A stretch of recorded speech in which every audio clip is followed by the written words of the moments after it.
Hi everyone, this is Matt Monroe. I just thought I'd give a quick disclaimer about the video. We recorded this before the regular season ended and before all the head coaches were fired recently, like Gerard Mayo, like Doug Peterson, and some of the other offensive defensive coordinators who got fired. So when we talk about some of the latest news being Matt Eberflus being fired, it is just because we recorded this before the season ending. Next podcast, we will definitely go into so much detail about every firing and especially Gerard Mayo and what that means for the future of the Patriots. How we doing, everyone? Welcome back to the next episode of the best podcast on turf. I'm Matt, of course, joined by my brother, and we're doing what we're usually doing. We're sitting here chatting about football. How you doing? I'm doing good. Lots to talk about. Yes, no, always. I feel like every single week it's like, what happened? What's going on now? Huh? It's always crazy in the NFL. But just to start things off, probably the biggest news that's happened within the last couple weeks is the fact that the Bears have fired Matt Eberflus after a horrible clock management situation at the end of the Thanksgiving game versus the Lions, right? Versus the Lions, yep. Yeah. That just he could have called the timeout. I think the intention was hopefully to have Caleb throw the ball one more time, get it out of bounds, and then you could have another second to kick the field goal to tie the game. I think that was the intention, but it just how it was executed was so bad. You can't keep your job after something like that going down. I mean, you actively kind of lost your team. I lost the game for your team, you know? Yeah, no, the best part was they let him do the press conference the next morning, and he went in and defended the decision, and that probably was the final nail in the coffin. But, I mean, after the game, the press conference from all the players, yeah, the locker room, if it wasn't gone before that, it was gone after. So it was definitely time. Yeah, probably the right move. So yeah, without a doubt, the right move. And the Bears, honestly, they should have gotten rid of him last season, right before the beginning of this season. But I think they were hoping he got the haircut, Hard Knocks. It was looking good. And the beard. Yeah, it was like, oh man, maybe he's gonna be good this time, you know. And the Bears actually did look like a great team towards the end of last season. That defense was at least number 1 or 2. It was really good. And this year they just have not looked the same at all. Honestly, it's one of those things where this just should have happened a while ago for the Bears. You know, I never am like, oh yeah, you need to lose your job. But at the same time, he wasn't getting it done, and this is a not-for-long league. So we got to move on. Results-based business. I tell people, don't feel too bad for these guys. They're compensated usually years after they're fired. They represent themselves well and signed very good deals for themselves. So results-based business, and yep. So we'll see who they hire. Yeah, no, for sure. I am gonna spiral this a little bit. It's not gonna be Bill Belichick. No, it is not. Yes, I was so positive it was going to be Bill Belichick. I was just so sure. The fact that it's the Bears, I mean, they're the second oldest organization in the NFL, I think. I just felt like it was the perfect spot for him to land. I mean, you have the quarterback, you have the weapons, you have the defense there. All you have to do is go in there and be Bill Belichick, the head coach. You don't got to go build that team. You just got to do that. But in all honesty, when I heard the rumors about UNC, I just was like, yep, that's where he's going. That makes so much sense. College football didn't really pop into my brain as something he was going to go do. But then when it started to become a reality, it was like, yeah, this makes more sense than him going and coaching in the NFL again. I really want to say teaching there. Teaching in a sense. But truthfully, it's going to be really interesting to see how Bill Belichick handles all of those kids and those interviews, talking with 17-year-olds, 18-year-olds, and parents, and how all that goes. But the thing I was thinking about is if you're a high schooler right now and you want to go play in the NFL, you want to go get coached by Bill Belichick, and I think that's a huge thing. It's going to be interesting. On one hand, you can say that. On the other hand, a lot of these kids that are going to the college, by the time they were born or becoming football players more often, they may not have even seen Bill Belichick in his prime or understand it. So on one hand, yeah, there's going to be a respect factor. Hopefully the parents of the kids are telling them, hey, you want to go play for Bill Belichick. Yeah, right. Yeah. I'm a little bit out of my wheelhouse with this topic in the sense of I don't know how college football quite works now with this new money incentive in there for the players, which, by the way, we usually don't get too controversial. I 100% believe the players should be compensated the same way the coaches are. Those teams bring in a lot of money for those schools, but it does change the dynamic of where players decide to go. And unlike in the NFL where teams have a salary cap, in college football, if you have more money to spend, you have more money to spend. So a team like North Carolina Chapel Hill, which is where Bill Belichick went, that's not a tier 1 college school. So the question is, I mean, how easy is it to turn around when you're already capped in the money department, and it's not an equal playing field? Plus, going into these mixers where you have to impress all these kids who are trying to figure out where they want to go. Is that really Bill Belichick? I don't know, but I think my final thought is I think it's more of Bill Belichick kind of giving the bird to the NFL, which shows you, if that is true, it just shows you how spike-driven this guy is and how unprofessional he is, in my opinion. But I think it has to do with him being upset that no one gave him a head coaching job. He goes and interviews with the Falcons for 2 months, 4 interviews with Arthur Blank, and Arthur Blank still didn't take him. So I think Bill Belichick maybe saw the writing on the wall and said, well, hey, you know what? Before I never get hired again, I'm just going to go be a coach in college because these people offered me a job. So we'll see how it all turns out. If I was a betting man, I'd say I don't think it's going to turn out very well. I don't think these kids are going to like playing for Bill Belichick, and I don't think Bill Belichick quite understands what he signed up for. But we'll see. Yeah, no, it's going to be interesting. I do genuinely believe that there is a misconception out there about Bill Belichick, the coach. You know, the media person and the person in front of the camera. That's not a very pleasant, fun, because Bill Belichick's not having fun there. But I think if you get him in a much more of a football atmosphere with football players, I do think he's probably a lot more likable, entertaining. I'm not going to say funny, but I feel like Bill Belichick's media presence is just so terrible. It's really hard to understand what might it look like behind the scenes. And I do feel like Bill Belichick's probably kind of a cool coach behind the scenes. Probably really hard, but I could at least see him at least having some qualities there. He wouldn't have been the coach for that long, wouldn't have been winning that long, you know? So many things in my opinion. I'm gonna add one piece to that just quickly. The reason Bill Belichick was able to keep the locker room, was this guy. I don't know if you've heard of him. His name is Tom Brady. It's so silly to it wasn't all on one person. You know, Tom Brady the best quarterback in the NFL at that time? And yeah, was Bill Belichick maybe the best head coach at that time? Yeah, you know, I guess they had to help each other out to get to that point. It's not either of them.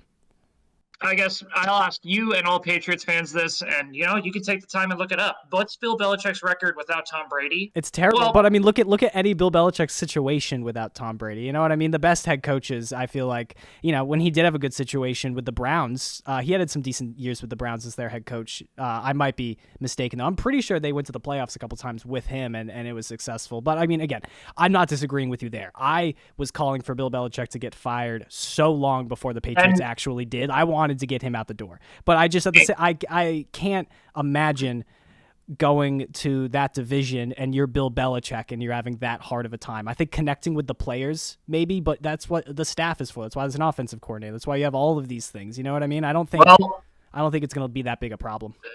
That's a good point. That's fair. We'll see what happens. The thing you have to remember with Bill Belichick, at least in his last couple of coaching situations, he was also the general manager and kind of had the key to the kingdom from Robert Kraft, which I'm not disagreeing. Owners who let their general managers and coaches coach is usually a recipe for success. The problem is when Bill Belichick gets to pick the players, gets to coach the players, and the results are that bad. That's where I'm like, okay, then you can't point the finger at anyone else. Yeah, no, I mean, I am still under the belief. I love the Pat McAfee show, and he's on there every Tuesday, I want to say, and I usually watch the interviews. And Pat McAfee always says the greatest head coach and greatest general manager in football history, and that is just not correct. He is the greatest head coach in football history. I'll say it. He is not the greatest general manager in football history. No. He is not. And Billy B, I love you, but you're not. It's the Kendrick, not the Kendrick Bourne, the Jacoby Myers trade. Terrible. I mean, I don't, there's no need. You could just go look it up. Look at the last 4 drafts from the Patriots and see where the hits are. You know what I mean? It's crazy to see. It is funny though that this is the school that Drake May just came from. And I did think about Bill Belichick is going. It is funny. And though that's a school that's had a lot of success, they actually just fired their head coach of a long time. Of course, they just lost Drake May.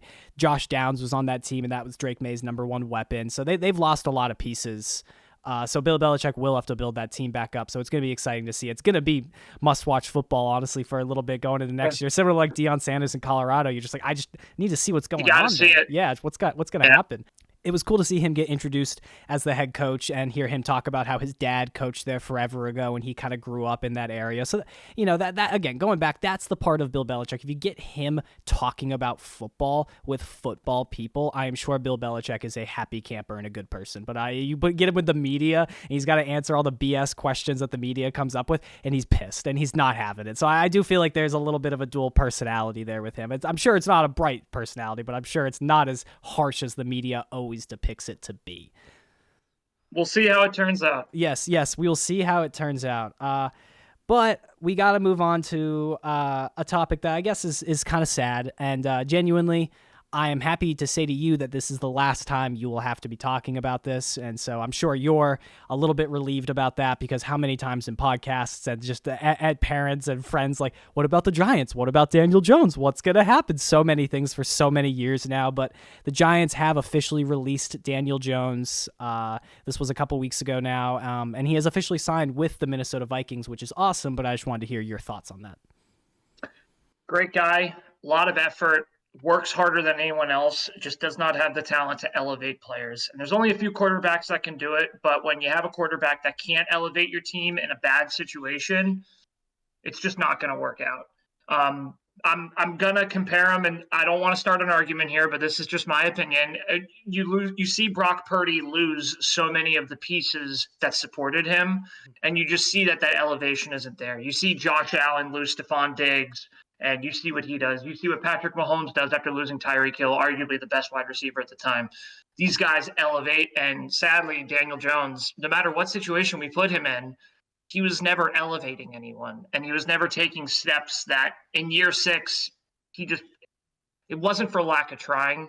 So I wish him nothing but the best. I think it was right to release him. I don't think that was as much we're doing this for Daniel. I think that was Giants ownership and coach and GM realizing, crap, if we start playing really bad and Daniel Jones is sitting as the 4th stringer, we're going to lose the locker room. Yeah. And so I believe they released him for that reason. Doesn't mean they didn't still lose the locker room. There's definitely a lot of turmoil. I'm clearly wearing my Buffalo sweatshirt for the rest of this year. Going to the locker room of the Giants real quick. Malik Neighbors, I think, has had a lot of interesting interviews with post-game stuff, talking about things. But in all honesty, he's doing, I think, the thing that everyone needs to do. I don't think he's got a big stake in this fight because he's just a rookie right now. But at the end of the day, he's right. Everything he says, he's right. Like, watch the tape. Like, I'm open. Daniel Jones doesn't have any time to do anything, and he's not getting me the ball even when I am. And there's even plays of Malik Neighbors pointing out open wide receivers to Daniel Jones while the play is going. And I know there's so many things you could say with Malik Neighbors and being like, oh, he seems like he's harsh on the Giants and everything. But at the end of the day, that's not a great situation for a rookie to walk into, and he's just doing the best he can. And I feel like he's doing a great job with trying to address the problems that are in that locker room, because he's going to be there for years, and he's got to figure out a way to get the ball and make that team successful. And he's doing a decent job at it whenever he does get the ball. Yeah, I feel bad for Malik being a young kid coming from a program like LSU where all you do is win, going to a place like the Giants where all they do is lose is a harsh reality check. He made a comment after one of the games, it's not the quarterback. And I do agree with him. It's not just the quarterback. Now, if you put Lamar Jackson on the Giants, there would obviously be a different result. Mm-hmm. But the problem is, it's not just the quarterback. The general manager has failed to build a roster, clearly. You watch teams like the Lions, like the Rams, like the 49ers, where they lose pieces, pull new pieces in, and these new pieces are ready to go. And then that's also on the coaching. And as much as I love Dable, they are not being coached well right now. That offense is lackluster at best. And I'm not quite sure why, but it just seems like the Giants, Joe Judge, Pat Shurmur, Ben McAdoo, Brian Dable, we just can't seem to get an offense that's steady and flowing. And so I feel for I feel for Malik, but DJ it was still done with DJ. Watch the game in Germany against the Panthers. That was very clearly that was the end. So Yeah, that was a rough game, and even watching his last press conference was honestly oh, so sad. And yeah, you can just tell that he did care and he wanted to try. And that season where they went to the playoffs and beat the Vikings, it meant a lot to them and it meant a lot to him. And that's something I'm sure again, I got every team, they just wanted to repeat that success, but it just wasn't going to happen with that team. Now it does get me thinking.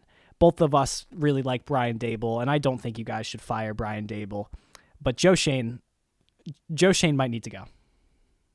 Yeah, we'll see. I believe if you get rid of one, you should just get rid of the other. Starting to do this coach GM combo thing, I don't know if that always works. Especially it's not worked for the Giants. I can remember firing Pat Shurmur but keeping Dave Gettleman, then bringing in Joe Judge, and you ended up firing both anyway. I think you either keep both or you fire both. I think Joe Schoen's best, his best reason for staying is this last year's draft. A lot of the players we've gotten, Tyrone Tracy, 5th-round pick and the running back, has been just as effective as Saquon Barkley was or would have been on the Giants with what we have. Mm-hmm. There's other rookies. I can't remember the name. Tyler Nubin, one of the safeties, I think leads the league in tackles for rookies. Oh, really? That's cool. I didn't know that. So there's like a lot of pieces on the Giants that Shane brought in this year that have been good. It's tough. I personally think you keep both of them for another year. Let them pick their quarterback. Daboll obviously has had success with that. So we'll see. But I love DJ. I wish him nothing but the best. It's not a fit. When you're a bad team, you can't have a quarterback that doesn't elevate people. It's not going to work. To rope it in a little bit for Patriots fans, it's kind of like the Mac Jones, Drake May comparison. Like Mac Jones, it wasn't him not trying. He just didn't have the talent. And Drake May, hopefully, can be a talent that elevates people. Yeah, I mean, Mac Jones' rookie year, he had the talent. I brought it up to you recently. We spent nearly like $500 million in free agency signing a ton of players who we still have. Yeah, and so it was a huge new season for the Patriots that first year with Mac Jones. I think that's why we won 10 games with him. Because after that, it was always looked terrible. It never had any good moments after that first season. But looking at the draft, looking at the college kids, looking at it all, it's really between Shedeur Sanders and Cam Ward as to who's going first overall. I'd say Carson Beck and Quinn Ewers have really all fallen out of the first round at this point. I still like the Alabama kid. I like the Alabama kid. Have you seen Jalen Milroe? Yes, I always forget he is in this draft. Yes, I don't know where he's going at all. I have no idea where he's projected. It looks like late first round now, but like imagine a team in the top 10 getting Hunter or who's the other kid? The cornerback wide receiver duo. Travis Hunter. Travis Hunter, like getting Travis Hunter with like the second or third pick, but then getting Jalen Milroe as like your quarterback in the beginning of the second round. So as a Giants partial fan, I could definitely see us going that way, but we'll see what happens. The Giants are doing a really good job tanking right now. So you and the Raiders, God bless them. You and the Raiders, we're fighting for it. Yeah. Well, the best part is the Jaguars play the Raiders here at the end of the season. I'm gonna be the biggest Raiders fan ever because the Jaguars won a game. They beat the Titans, so I was like, perfect. The Mac attack after throwing 2 interceptions, the Mac and no touchdowns, the Mac attack won. Yeah, fair enough. So we'll see what happens. Yeah, we'll see. Yeah, we'll see what happens. It's interesting for sure. But moving on to a potential New York Giants quarterback, although we're done with the Giants right now, but talking about Sam Darnold and the Vikings, because right now, wow, they are in an interesting situation that none of us could have really predicted. Brian Flores on the defense, they're going to have a good defense. Kevin O'Connell's your head coach, they're going to have a good team. Like that, they're just, those two together are going to be awesome. Not to mention you signed Andrew Van Ginkel in the offseason, and it's not the name I can't forget. I mean, that team is elite. But they thought they were going to be running with JJ this year, I'm sure. I'm sure at this point in the season, they had thought JJ McCarthy would have been starting for them. That's not the case. JJ goes down. Sam Darnold plays. He's going to play this whole season, most likely, if he stays healthy. And they've won, it's 11 games now, right? Yeah, 11-3. Yeah. I had 10, but I was like, wait, did they win that last week? I'm pretty sure they did. So I'm going to give you a couple of scenarios, and I just want you to talk about what do you think the Vikings should do, or what would you do? Because I think it gets really interesting. What happens if the Vikings lose in the first round of the playoffs? I think that's pretty simple. That's scenario number one. Go in the wild card, you lose. I think Sam Darnold gets paid, goes somewhere else like New York Giants, and then you run with JJ McCarthy and maybe even Dan Jones as your backup for the next season. But now what happens if the Vikings win 2 playoff games and lose in the NFC Championship game? Do you keep Sam? Yeah.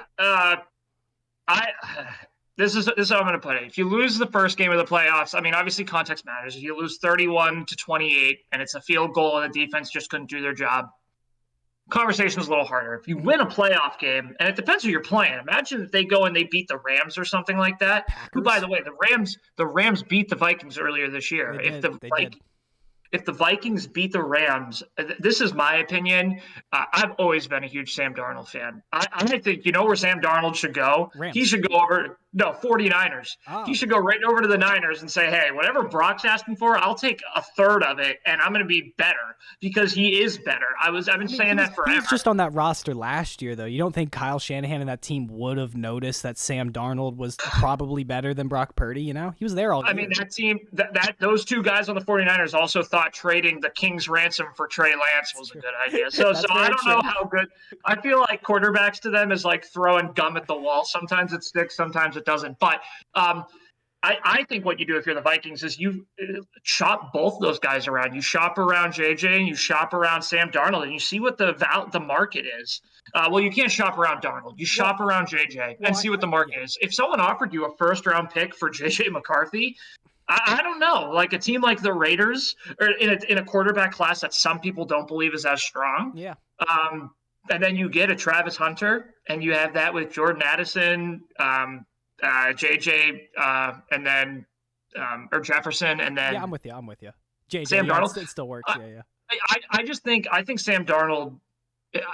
I think he's in a good situation, and I think if he was smart, he would realize, hey, I've been on a couple different teams now, and I know where I thrive and where I don't. And if he really thinks he's going to go back to New York for the bag and then play well, I love Sam Darnold. It's not going to happen. It's not going to happen. It might happen, but it's not going to be good. You know what I mean? Yeah, I'm not sure. So I think if I was Sam, I would really try to stay on the Vikings as much as I could, and then say, hey, maybe you sign me to look like less than market rate, but let me compete for the starting job. Yeah. And so I don't know. I think if the Packers win an NFC lose in the NFC Vikings. Championship game, Vikings, not the Packers, Vikings. If the Vikings do lose in the NFC Championship game, I think you go full Green Bay at that point and you try to retain both. Have Sam start next year and let JJ develop if that's a possibility. But now we're going to go to the third option, and I think it's the one that probably won't happen, but you just got to bring it up. What happens if the Vikings win the Super Bowl with Sam Darnold? It's Sam. That's it. You trade JJ and you just keep Sam. Well, you see what the market is for JJ. If people are offering you first-round picks, then sure. Exactly, but if JJ is only getting second-round picks at the highest, then maybe you develop him and say, Sam.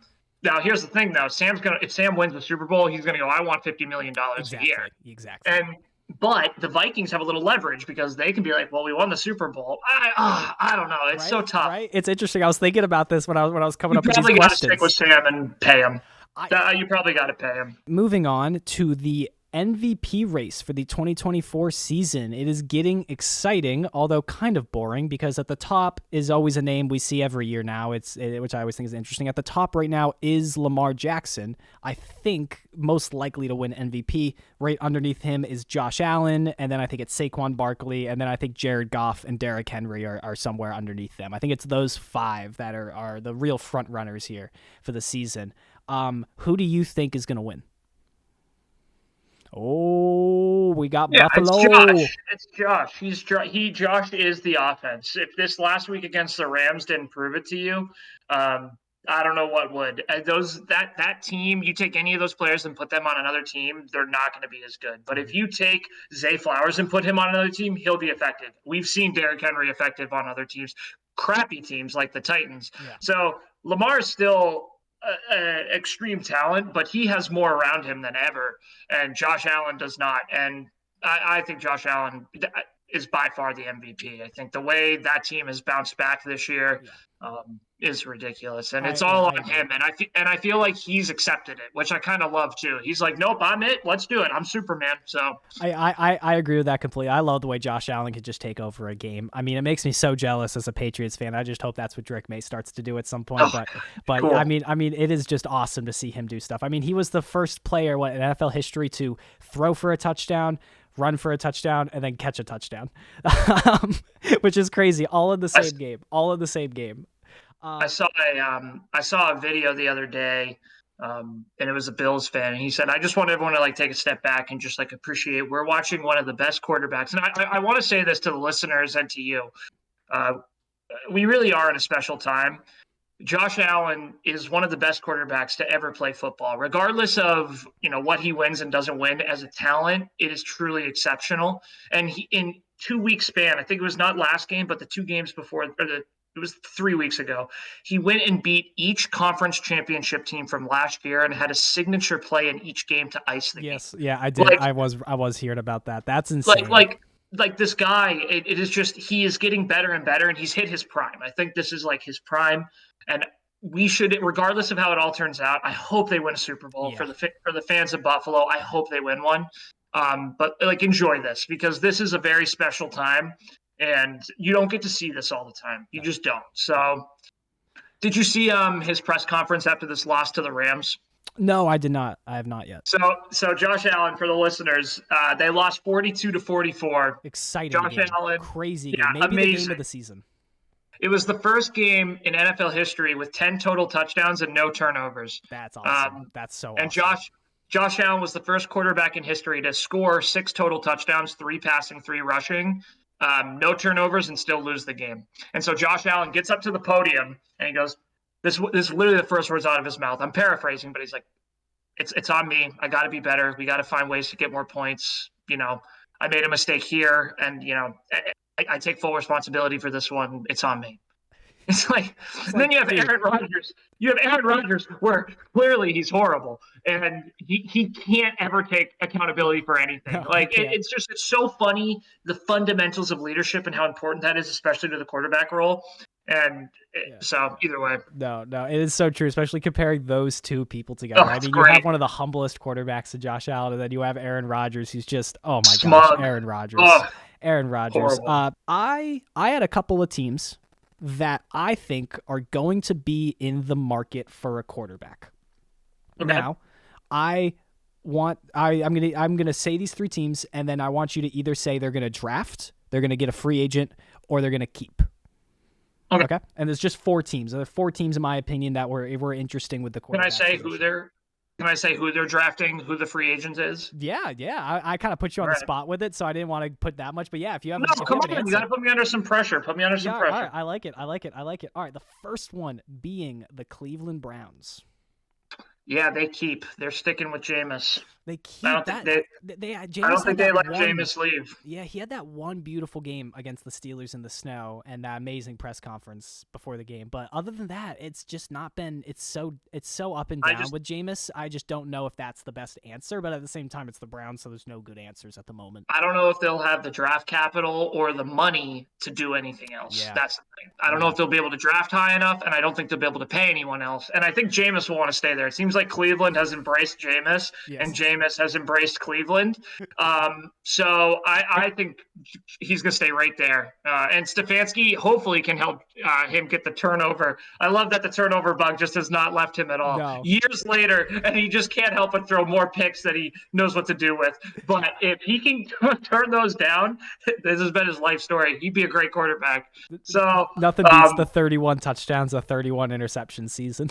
30 for 30. But I forget what game he was playing. He was in the red zone. He just threw it to the other team, to lose the game. I think it was the Broncos. Yes, and he's like, yes, it was the Broncos, because I was playing the Broncos defense in fantasy, and I just need the Broncos defense to not have a great game. They had like 2 pick sixes. It was ridiculous. They're just 2 interceptions. I agree with you. I think they'll keep Jameis Winston though, because I agree with you. They're not gonna have the draft capital, and they're not gonna have money. Moving on is of course the New York Jets. New York Jets. See, I left the Giants and Raiders off here because obviously we kind of know what they're drafting. Yeah, they're drafting. We know what's going down. The Jets. I think they are going to keep Aaron Rodgers. That is what I think. I don't think any other team is going to want Aaron. I don't think Aaron's going to want to go to any other team. He has put a lot of work and time to get his favorite players on that team. I don't think his opinion's going to change. So I think it's going to be Aaron Rodgers. That's what I think it's going to be. I agree with you. It'll be Aaron Rodgers next year, but they will draft a quarterback. They'll draft a quarterback or they'll sign one. You got to remember, Tyrod Taylor's their backup. He's a pretty good backup. If they threw Tyrod in there, getting older, and Aaron Rodgers is only playing one more year. If someone like Milroe, like we were talking about earlier, is still on the board and they're sitting there, they need a quarterback because Rodgers isn't going to be making it 2 more years. Yeah. 3 more years. But the thing you're forgetting is it's the Jets. So let's just take all logic and throw it out the window. You're right. Come on. That makes so much sense. They could never do it. Let's be honest. They'll probably keep Aaron and then sign Jimmy G as a backup with that. Logic, something like that. That's Aiden O'Connell will be their backup. It'll be something like that, or Minshew. So, yeah. This is definitely a more interesting one in my opinion, but this is a team that I do believe needs to start thinking about a quarterback change, and that is the Los Angeles Rams. Oh, I mean, next year it's going to be Stafford. I agree. It'll be Stafford next year. I don't know how long Stafford's going to be playing though. I think he'll play a few more years. I think Stafford he'll hit the 40. He'll be the Brady Rodgers. Do you think he's getting already into his 30s? You know? What is 38?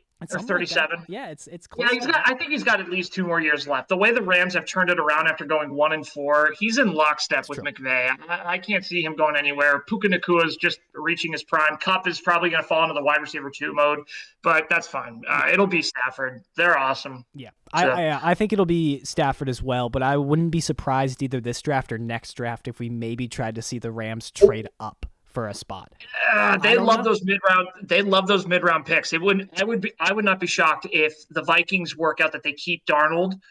Daniel Jones maybe becoming the backup on the Rams. Honestly, I'm going to flip it. I think they keep Jones and move Darnold. Because, I mean, I think one of the reasons... yeah, for the Vikings, yes. But what I'm saying is if, let's say things work out for the Vikings where they keep Sam Darnold, I can see DJ being the backup on the Rams. Of course, those two teams always kind of go back and forth because Kevin O'Connell was the offensive coordinator for the Rams and came from McVay's system. So I think it makes sense that the Rams did beat him earlier this season, even though I think everyone would agree the Vikings are a slightly better team. But the Rams have a lot of young talent at the moment. They're a young team. And again, that's my thing with Stafford. I love Matthew Stafford. And to the point, I'm really willing to put that Matthew Stafford is a top 5 quarterback, maybe even a top 3 quarterback in the NFL right now. I love Matthew Stafford. He is awesome. He's an elevator. He makes players better. Puka Nacua is playing as well as Puka Nacua plays because Matt Stafford is a good quarterback. I think the 5 best in no particular order, I was talking about this earlier, is going to be Mahomes, Allen, Lamar, Burrow, and Stafford. Those are the 5 best. I don't think there's anyone on that list I wouldn't take. I think honorable mentions, Jalen Hurts, I think is a close 6. And he's the one name that Jalen Hurts has always had really good pieces around him. Yeah, talking about elevating, I think I might agree with you with that list. Because I'm curious to see how Hurts would do without A.J. Brown and Devontae Smith and all the pieces that they end up. And that O-line. Yeah, exactly. He's already had some moments. A.J. Brown and him apparently hate each other, according to Brandon Graham, which is just more media nonsense, but I'm sure there actually is something serious going on that they probably need to work out. Yeah, because they have Saquon. They run the ball down every team's throat, which they should. That's the NFL now. Every team plays cover 2. Yeah. So wide receivers don't eat like they used to. But Matt Stafford, just going back to that, is a very good quarterback. So no, exactly. I think he's not someone who's going to retire. Maybe towards the beginning of the season, I might have said he might retire after the season. 1-4. Yeah, exactly at that point. But now that they've turned it around, and if Stafford's feeling good, he'll be feeling good. And I mean, he's one of the toughest quarterbacks in the NFL. And if you don't know what I'm talking about, just go watch the video of when he dislocated his shoulder in the Lions game, and then yelled at his coach to go back out there, threw the game-winning touchdown, and then got it popped back in. I mean, he's awesome. I love Matthew Stafford. I don't want this to be me thinking Matthew Stafford isn't a good quarterback. He's just getting older, and I don't know if he's going to be that guy to play at 41, 42 years old. I'm just not sure. I think he just loves the game, and he's a good leader. Yeah, I agree with that. And then the last team I have on here is the Pittsburgh Steelers. What do you think they will do? Oh, Russ will be staying there. They're going to – I mean, Russ has elevated that team. You got to watch Steelers games pretty close to kind of understand what's going on there. George Pickens is the conversation to me when you talk about Russell Wilson, because George Pickens is this extremely talented wide receiver, but every play, he has a penalty that takes him back 15 yards. So if he gets 25 yards, it's actually only 10 or 50. It's only 10 because he's going to go back 15 yards. So George Pickens has been a huge reason, but Russell Wilson truly has embraced this Steelers culture. And Russell Wilson said this. I was listening to this press conference. Everything they do at the Steelers is the right way to do things. And Russell Wilson knows how things are supposed to look and not supposed to look. Now, did Russell Wilson ask for his own office when he went to Denver? Yes, he did. Did he run the whole show when he went to Denver? Yes, he did. But it sounds like he's learned from that and been like, wait, that doesn't work. Yeah. So Russell Wilson will be the quarterback of the Steelers. Now, they might keep Fields, but you could see a team like the Jets maybe bringing in Fields, or a team like the Rams maybe bringing in Fields as a backup where they need someone in case of their older quarterback getting hurt, and Fields might be the guy. So yeah, no, completely. And that actually, I'm just going to go right to my next question is, what do you think would happen with Fields? You know, I don't know if Fields earned a starting job this season, although both of us towards the beginning of the season definitely felt like he deserved one still. And I still feel like Justin Fields, in terms of all the backups right now, or at least the backups that used to be starters, I think he deserves it more than any of them. I really would want to see what he can do. I mean, I know the Raiders probably have their eyes set on a quarterback. I'm sorry. Can anyone hear that? My cat is just screaming. A little bit, but I don't think it would have come. Yeah, no, sorry. I'll cut that out. My cat's just screaming. I know the Raiders have a really high up draft position, and they're probably interested in Cameron Ward or Shedeur Sanders. Probably Shedeur Sanders, in my opinion. I think him, the head coach of the Raiders, and what's Shedeur's dad's name? Deion. I was going to call him Elder Sanders. Elder Sanders. And Deion Sanders are good friends, so I do think Shedeur will go to the Vegas. But Justin Fields, I think, would be a great fit in Vegas. I feel like I would love to see that dynamic duo, especially because they don't have a running game.